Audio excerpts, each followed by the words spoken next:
محترم سامعین کرام، اللہ تبارک و تعالیٰ کا ہم پر بے انتہا فضل و احسان ہے کہ اس نے ہمیں محمد رسول اللہ صلی اللہ علیہ وسلم کا امتی ہونے کا فخر عظیم عطا فرمایا۔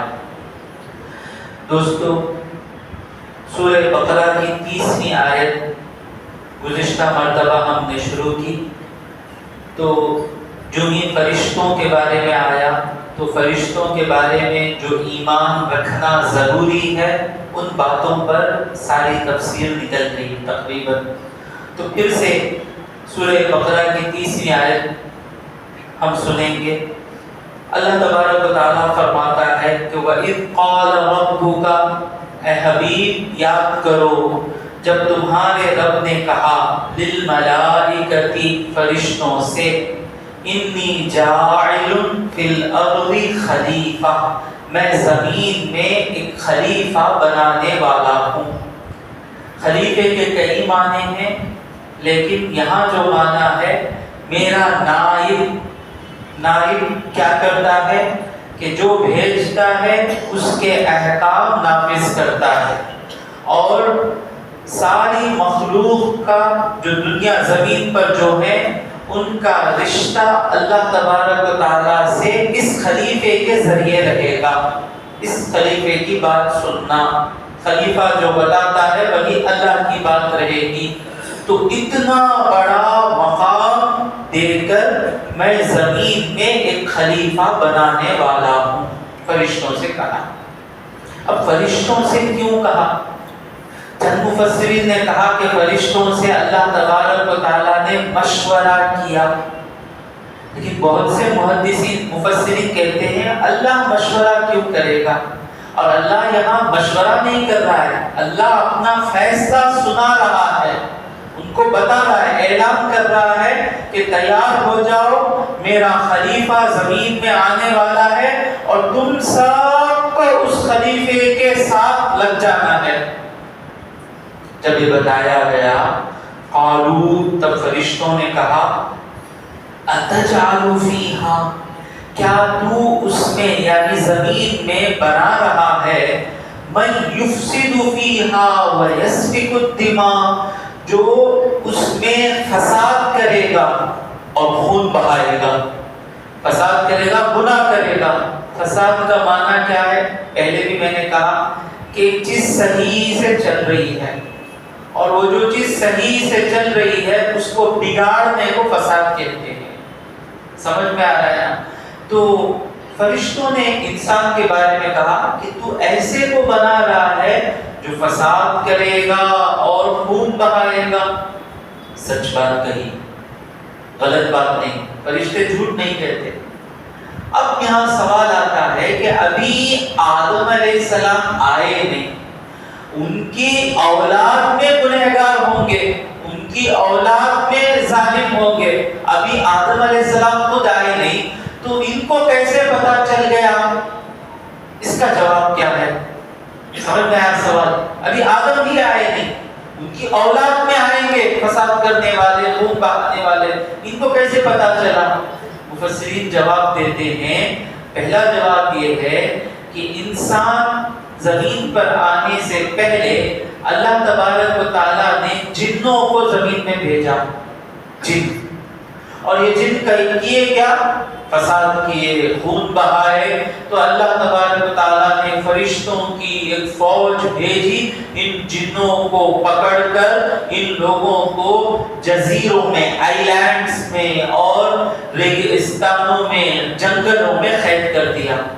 اسی لیے سری لنکا یہاں کا جو ہے کتاب میں کہ راکشس سری لنکا میں رہتے ہیں، تو ہو سکتا ہے پرانی کتاب ہوگی کہ اس میں باتیں لکھی ہوں گی، دیوتا پہلے بھگوان نے راکشسوں کو زمین پر بھیجا، پھر جب راکشسوں نے ہنگامہ مچا دیا تو بھگوان نے دیوتاؤں کو بھیجا، دیوتاؤں اور راکشسوں میں جنگ ہوئی اور آخرکار راکشسوں کی ہار ہوئی، دیوتا جیتے۔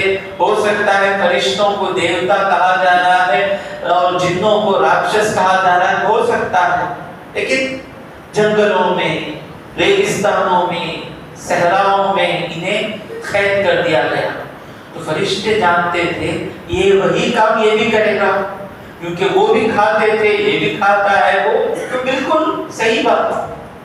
اور چند مفسرین نے کہا کہ ان کو کیسے معلوم ہوا کہ یہ سب کام ہوں گے؟ اللہ نے ان کو بتایا کہ ایک انسان پیدا ہونے والا ہے جو اس کے بعد اس کی اولاد میں نیک بھی ہوں گے، برے بھی ہوں گے، ظالم بھی ہوں گے، انصاف کرنے والے بھی ہوں گے۔ اللہ نے بتایا ایسا ایک انسان آنے والا ہے۔ پھر جب اللہ نے ان سے کہا کہ اس انسان کو میں خلیفہ بنا رہا ہوں، تعجب میں پڑ گئے، مولا تو نے ہی کہا، تو نے بتایا ہم کو کہ ایسا کریں گے ویسا کریں گے، ایسے لوگوں کو تو خلیفہ بنا رہا ہے؟ ہم کو سمجھ میں نہیں آتا۔ یہ اعتراض نہیں ہے، اللہ کو کرٹیسائز نہیں کر رہے، کیوں ایسا کر رہا ہے نہیں، جاننے کے لیے پوچھ رہے فرشتے کہ جب تو خود ہم کو بتایا ہے کہ ان لوگوں کے کام ایسے ہوں گے تو پھر ان کو خلیفہ بنا کر سب کچھ چوپٹ ہو جائے گا نا، اس کے پیچھے تیری کیا حکمت ہے مولا، ہم کو سمجھا۔ تو اللہ تبارک و تعالیٰ اور پھر فرشتے کہتے ہیں وَنَحْنُ نُسَبِّحُ بِحَمْدِكَ، اور ہم تجھے تعریف کرتے ہوئے تیری تسبیح پڑھتے ہیں۔ تو ان کو بنا رہا ہے جو خود بہائے گا، یہ سب کرے گا، ہم ہیں نا، ہم کو خلیفہ بنا دیتے نا، ہمارا کام ہی کیا ہے، ہم اللہ کی تعریف کرتے ہوئے اللہ کی تسبیح پڑھتے ہیں۔ تسبیح کا معنی کیا؟ انشاءاللہ آج میرا تحفہ ہے آپ کو، تسبیح کا معنی۔ تسبیح کا معنی حضرت طلحہ بن عبید اللہ، آپ نے نام سنا ہے، صحابی رسول، اور ان کا مقام کیا ہے؟ بڑے 10 صحابہ، عشرہ مبشرہ کہتے ہیں نا، حضور نے ایک مجلس میں 10 صحابہ سے کہا، بیٹھے تھے حضور، ابو بکر فی الجنہ، ابو بکر جنتی ہیں، عمر فی الجنہ، عثمان فی الجنہ، علی فی الجنہ، زبیر فی الجنہ، طلحہ فی الجنہ، عبد الرحمن بن عوف فی الجنہ، سعد بن ابی وقاص فی الجنہ، سعید بن زید فی الجنہ، ابو عبیدہ بن جراح فی الجنہ۔ تو 10 صحابہ ہیں جنہیں ان کی زندگی میں ہی حضور نے جنت کی خوشخبری دے دی تھی، یہ لوگ جنتی ہیں۔ ان میں سے ایک صحابی ہیں طلحہ بن عبید اللہ، یہ صحابی پوچھتے ہیں، کہتے ہیں کہ میں نے حضور سے پوچھا تسبیح کا معنی کیا ہے، تو حضور نے کہا تنزیہ اللہ تعالی عن کل سوء، اللہ تبارک و تعالیٰ کو ہر برائی سے دور جاننا، ہر برائی سے اللہ دور ہے، اس بات کو ماننا اور جاننا کو تسبیح کہتے ہیں۔ سبحان اللہ سبحان اللہ سبحان اللہ، یہ پڑھتے وقت میرا اللہ مرتا نہیں ہے، میرا اللہ ظلم نہیں کرتا ہے، میرا اللہ اندھا نہیں ہے، میرا اللہ گونگا نہیں ہے، میرا اللہ دور نہیں ہے، تو ہر برائی سے اللہ تبارک و تعالیٰ کو پاک جاننا، اسے کیا کہتے ہیں؟ تسبیح۔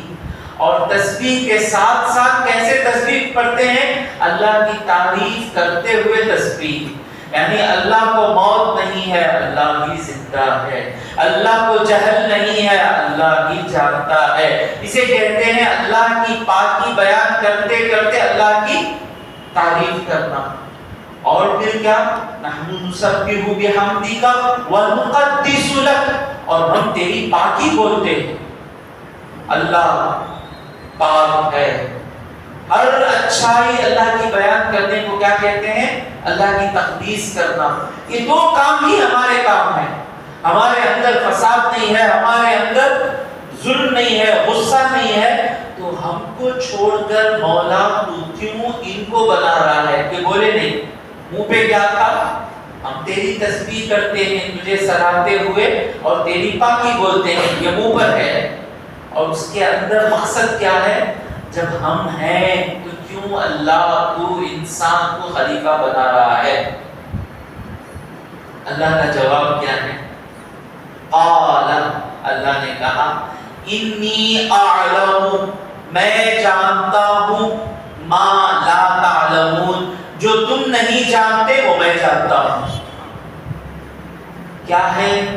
راز فرشتوں نے جانا کہ آدم انسان میں 3 صفتیں ہیں.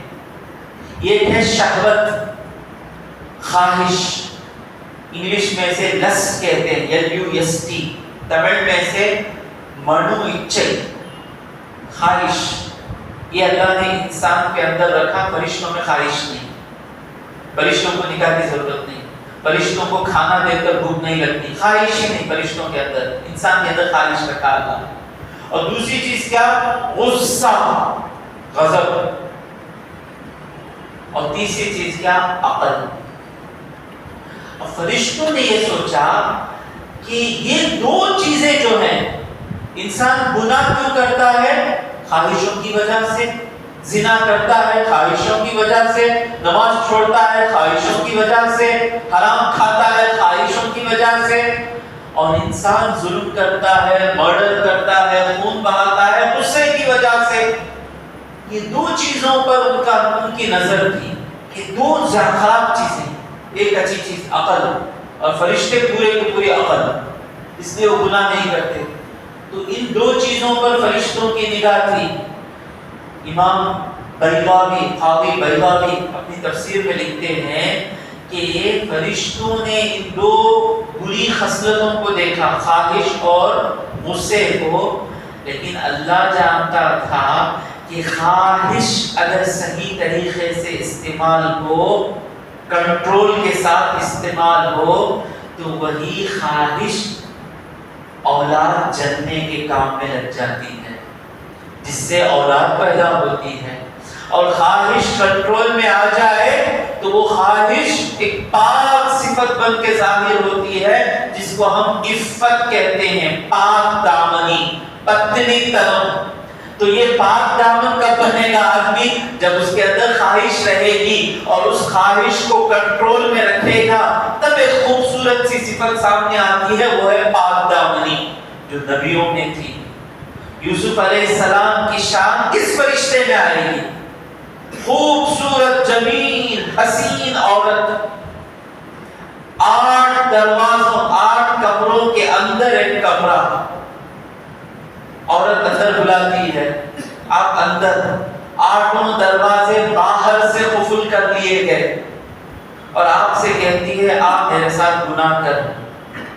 یوسف علیہ السلام خواہش ہے، لیکن اس خواہش کو کنٹرول کرتے ہیں، اللہ کے لیے اس خواہش کو قابو میں لاتے ہیں، تو وہ صفت ظاہر ہوتی ہے، وہ کسی فرشتے سے ظاہر نہیں ہو سکتی. تو اس لیے اللہ نے انسان میں خواہش کو رکھا.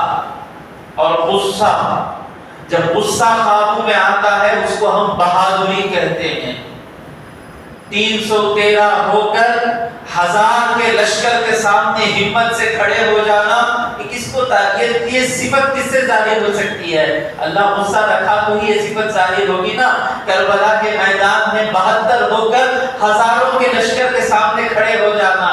تو بہادری، غصہ رکھیں گے تو ہی بہادری آئے گی، خواہش رکھیں گے ہی تو پاک دامنی آئے گی. اس چیز کی طرف فرشتوں کی نظر نہیں پڑی. تو جب یہ 2 خواہش اور غصہ، اس پر اللہ نے عقل کو بٹھایا. جب تک انسان خواہش اور غصے کو عقل کے کنٹرول میں رکھتا ہے، خواہش اسے اللہ سے قریب کرتی رہتی ہے، غصہ اسے اللہ سے قریب کرتا رہتا ہے. وہ فاروق اعظم بن جاتا ہے، وہ عثمان غنی بن جاتا ہے. عثمان غنی کس چیز کے لیے مشہور ہے؟ حیا. حیا کیسے آئے گی؟ جس کے اندر خواہش ہو اور اس خواہش کو جو قابو میں رکھتا ہے وہ حیا والا ہے. تو عثمان غنی بن کر چمکے کیسے؟ ان کے اندر اللہ نے خواہش کو رکھا. اگر خواہش کو نہیں رکھتا تو عثمان غنی بن کر نہیں چمکتے تھے. فاروق اعظم بنے کیسے؟ انصاف کرنے والے. ان کے اندر اللہ نے غصے کو رکھا. جب انہوں نے اس غصے کو عقل کے مطابق استعمال کیا تو غصہ تعریف کی چیز بن جاتی ہے. تو دوستو، ہمارے اندر بھی اللہ نے خواہش اور غصے کو رکھا ہے. اس کو ہم عقل، جب ہر کام کرنے سے پہلے عقل سے پوچھیں. 2 سیکنڈ یہ جو میں کر رہا ہوں صحیح ہے کیا؟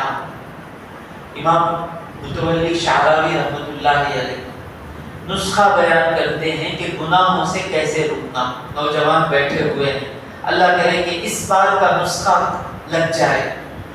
نوجوان بیٹھے، سن لو بات. فرماتے ہیں کہ گناہ سے بچنے کا بہترین علاج کیا ہے؟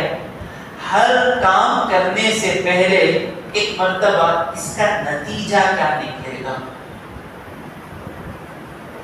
میں یہ کام کروں گا تو آخر میں ہوگا کیا؟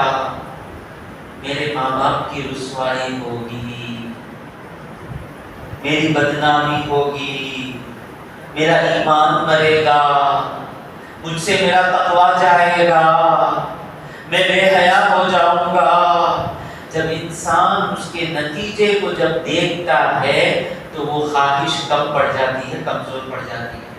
آج بھی ایسے نوجوان لڑکے اور لڑکیاں ہیں جن کو گناہوں کی خواہش آتی ہے، لیکن ان کی نگاہ میں گناہ کے وقت فوراً اس کا نتیجہ کیا نکلے گا. میری دور کی ایک بہن ہے، ان کے منہ پہ ہمیشہ یہ رہتا تھا، رشتے کی بہن، کہ جب بھی غلطی کرنے کو دل کرتا تو میں یہ سوچتی کہ جس کے ساتھ یا جس کے سامنے میں غلطی کروں گی کوئی دوسرا دیکھے یا نہ دیکھے، جس کے سامنے میں نے غلطی کی، جس کے ساتھ میں نے غلطی کی، اس کی نگاہوں میں تو میں گر گئی. سمجھے؟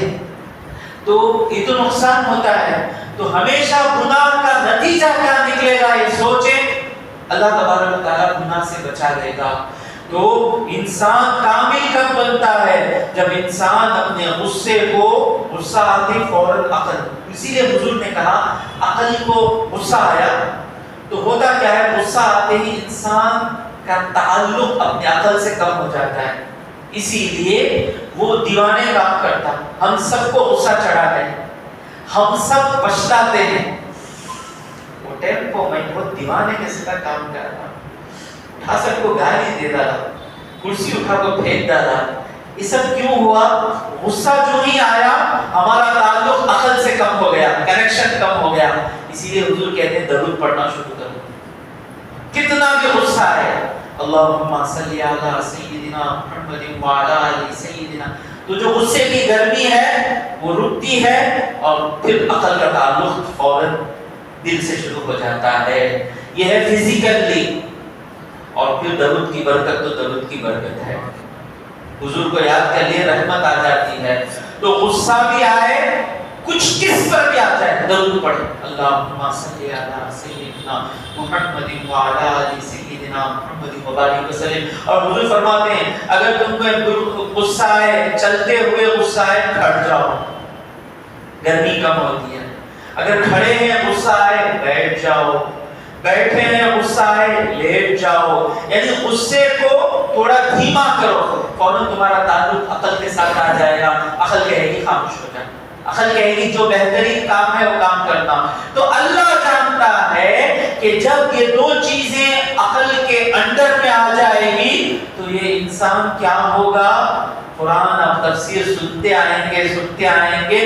کبھی یہ یوسف کی حیا لے کر ظاہر ہوگا، کبھی یہ ابراہیم علیہ السلام کا توکل لے کر ظاہر ہوگا، کبھی یہ کربلا میں امام حسین جیسی شان دکھائے گا. تو یہ چیز انسان کے اندر ہے جو فرشتوں میں نہیں ہے. تو اللہ نے کہا انی اعلم ما لا تعلمون، میں وہ جانتا ہوں جو تم نہیں جانتے. اب یہ فرشتوں کا ادب دیکھیں، خاموش ہو گئے. اللہ جانتا ہے تو ہم کو بھی چاہیے کہ جب تقدیر سے کوئی چیز ہو، اللہ وہ جانتا ہے جو ہم نہیں جانتے.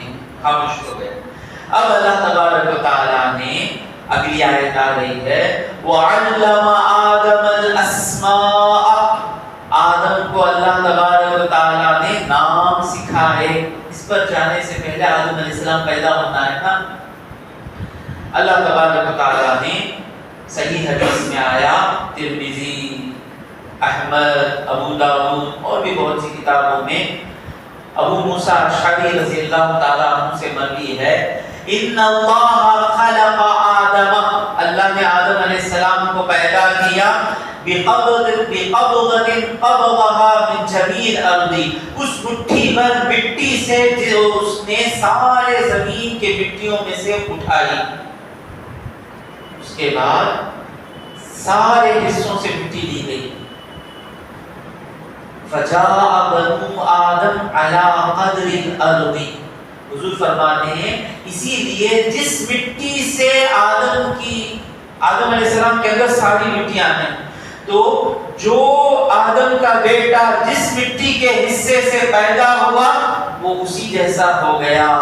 فجاء منها، حضور فرماتے ہیں تو آدم کے بیٹے کیسے آ گئے؟ الابیض، کوئی گورا ہے یوروپین، الاسود کوئی کالا ہے، الاحمر کوئی لال ہے، اور پھر حضور فرماتے ہیں الطیب کوئی پاک ہے، الخبیث کوئی گندا ہے، اور پھر کیا؟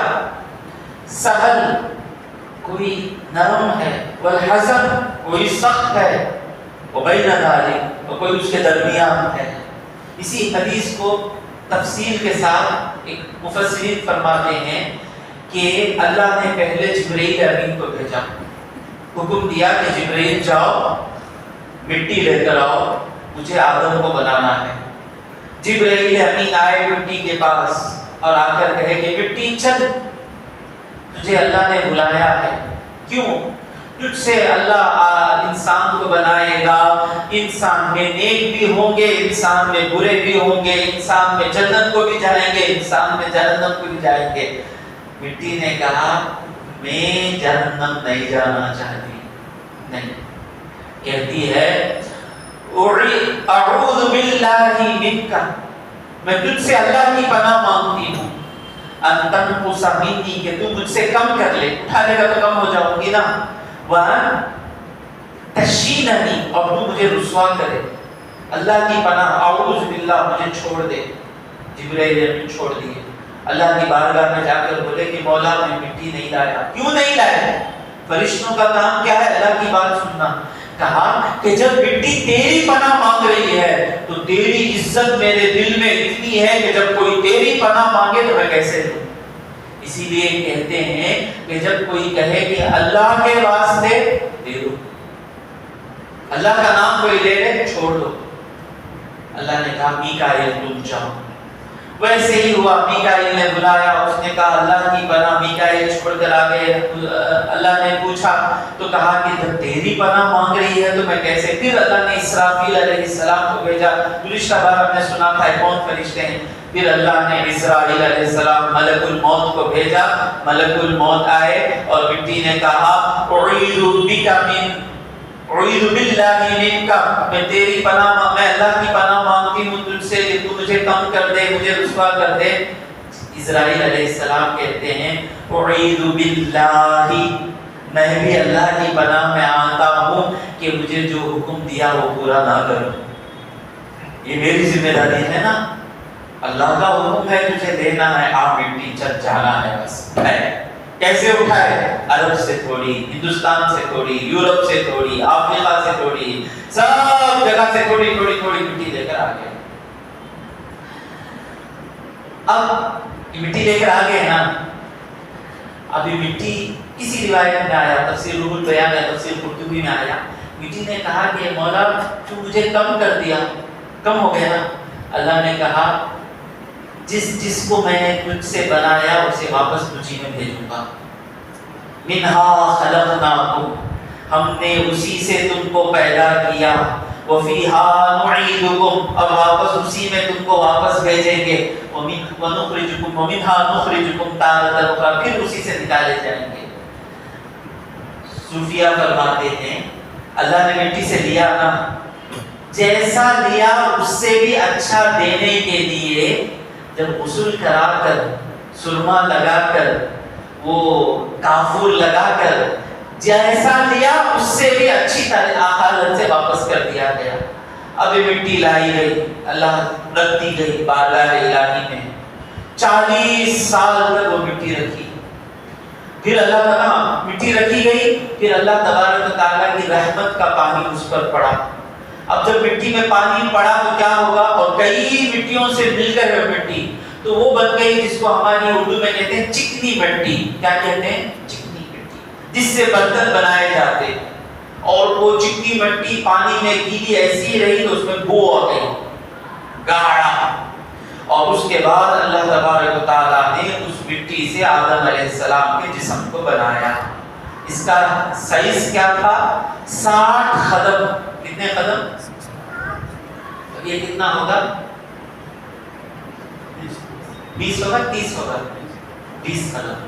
تو یہ اس کے 3 حصہ آدم علیہ السلام. 60 قدم. اور چوڑے کتنے تھے؟ 10 قدم. اتنا بڑا آدم علیہ السلام کے جسم کو، مٹی کے جسم کو اللہ نے بنا دیا. 40 سال کے لیے چھوڑ دیا. فرشتے آتے، دیکھتے، ڈر جاتے جسم میں. ابلیس آتا جس کا نام عزازیل تھا، یہ بھی دیکھتا، ڈر جاتا. اس نے ہمت کی، آدم علیہ السلام کے ناک میں جو 2 سوراخ تھے اس میں سے گھسا اور اندر دیکھا کہ پورا خالی ہے. اور پھر پیچھے کے مقام سے نکل گیا اور فرشتوں سے آ کر کہا یہ کچھ بادشاہ نہیں کر سکتا، یہ اندر سے خالی ہے اور کبھی میں اس کی غلامی نہیں کروں گا، کبھی اس کی بات میں نہیں مانوں گا. اگر اللہ مجھے اس پر پاور دے دے اسے برباد کر کے رکھوں گا. اور دل میں کہا اگر اللہ مجھے اس کی بات سننے کو کہے میں نہیں سنوں گا. کیا چیز ہے؟ خالی چیز. اب یہاں پر غور کریں، یہ قصہ اللہ کسے بتا رہا ہے؟ حضور یہ آیتیں کسے پڑھ کر سنا رہے ہیں؟ مشرکین مکہ اور یہودیوں کو نا. یہ دونوں حضور پر ایمان نہ لانے کی ایک بڑی وجہ یہ ہے، مشرکین مکہ کے سردار نے کہا ہم مالدار ہیں، ہم سردار ہیں، ہم کو چھوڑ کر اللہ نے محمد کو کیوں بنایا نبی صلی اللہ علیہ وسلم؟ ہم ان سے بہتر ہیں، یہ ان کی سوچ. اور یہودیوں نے کیا سوچا؟ بنی اسرائیل ہمارے خاندان سے کیوں نبی نہیں آیا؟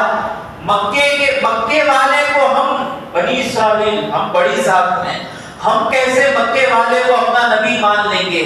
یہ بیماری تھی نا. یہاں اللہ بتا رہا ہے جب آدم کو بنایا گیا فرشتوں کو بھی یہی سوال آیا تھا، یہی چیز، یہی وسوسہ ابلیس کو بھی آیا تھا، تو تم بھی یہی غلطی کرنے جا رہے ہو. سمجھ رہے ہیں؟ اب اللہ تبارک و تعالیٰ نے فرشتوں سے کہا، جمعہ کا دن تھا، حضور صلی اللہ علیہ وسلم فرماتے ہیں جمعہ کے دن مجھ پر زیادہ درود پڑھا کرو. کیوں؟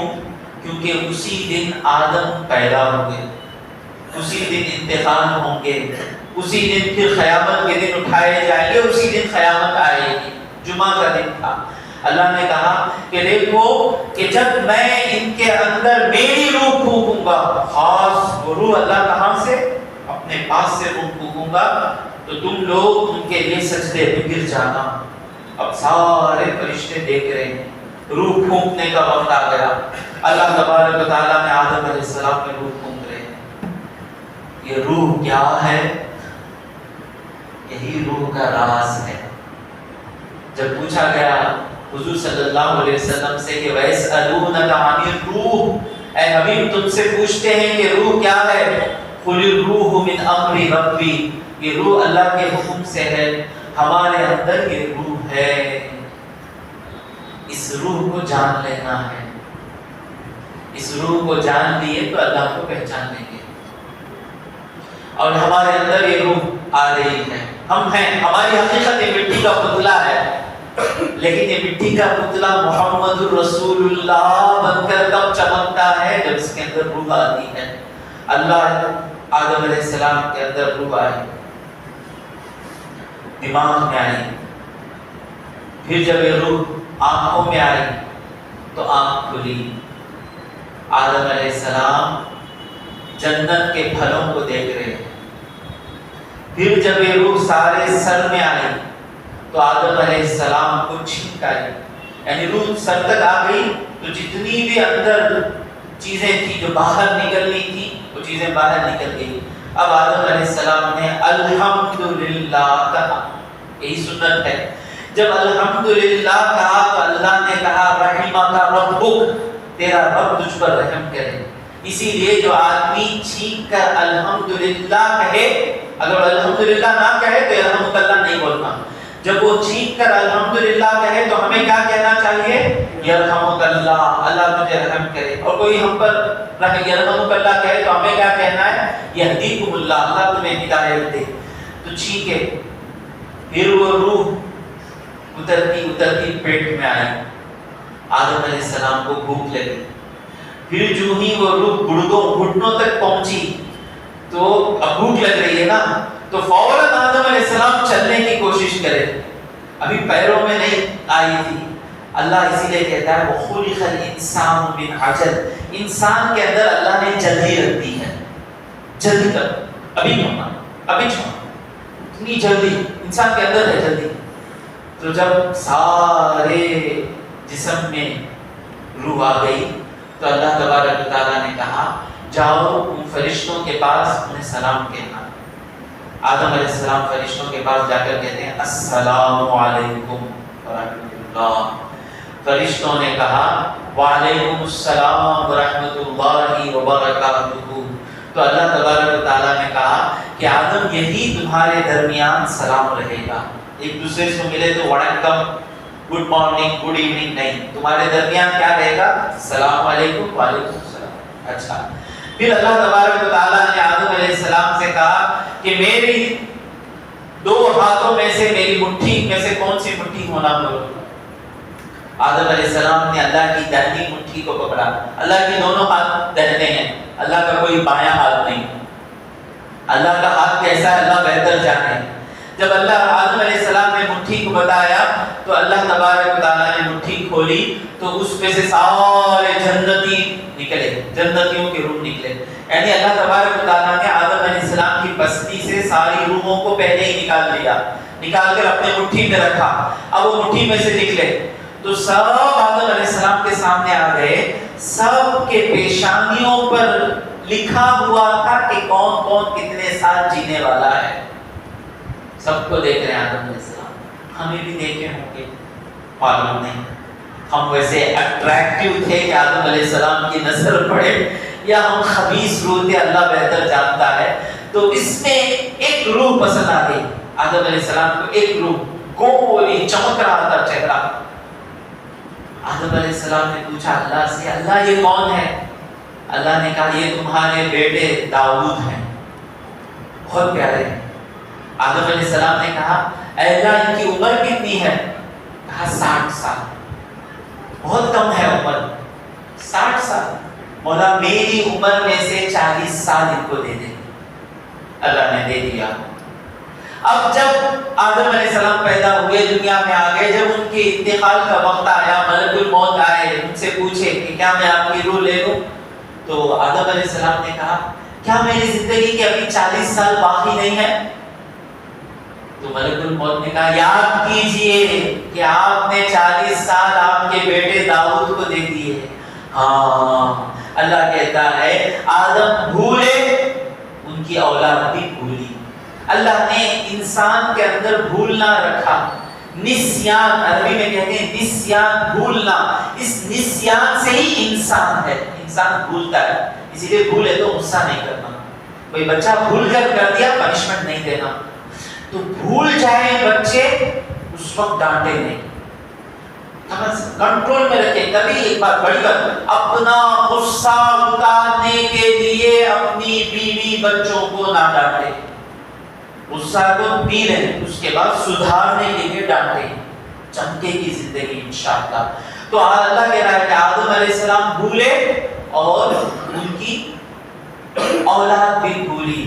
تو اسی آیت پر ہم ٹکائیں گے انشاءاللہ آئندہ بار.